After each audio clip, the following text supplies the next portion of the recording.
सोलापूर मंगळवेढा मार्गावर झालेल्या भीषण अपघातात सोलापूरच्या एका तरुण डॉक्टरांचा दुर्दैवी मृत्यू झाला आहे. डॉक्टर निखिलेश नागेश मठ, वय 36, राहणार कन्ना चौक, सोलापूर यांचा गुरुवारी दुपारी तिरे गावाजवळ अपघात झाला.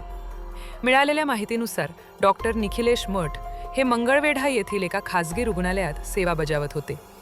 गुरुवारी दुपारी ते दुचाकीवरून सोलापूरकडे परतत असताना तिरे गावाजवळ त्यांच्या दुचाकीवरील नियंत्रण अचानक सुटले आणि गाडी घसरून अपघात झाला. या अपघातात त्यांच्या डोक्याला गंभीर दुखापत झाली. स्थानिक नागरिकांनी तात्काळ मदत करत त्यांना रुग्णवाहिकेतून सोलापूरच्या श्री छत्रपती शिवाजी महाराज सर्वोपचार रुग्णालयात दाखल केले. मात्र डॉक्टरांच्या सर्व प्रयत्नांनंतरही उपचारादरम्यान त्यांची प्राणज्योत मालवली. डॉक्टर निखिलेश हे नातेवाईकांच्या वाढदिवसानिमित्त सोलापूरला येत असल्याची माहिती समोर आली आहे. त्यांच्या निधनाची बातमी समजताच नातेवाईक, मित्रपरिवार आणि वैद्यकीय क्षेत्रातील सहकाऱ्यांनी रुग्णालयात मोठी गर्दी केली. त्यांच्या पश्चात आई-वडील, डॉक्टर पत्नी, एक लहान मुलगी आणि 2 बहिणी असा परिवार आहे.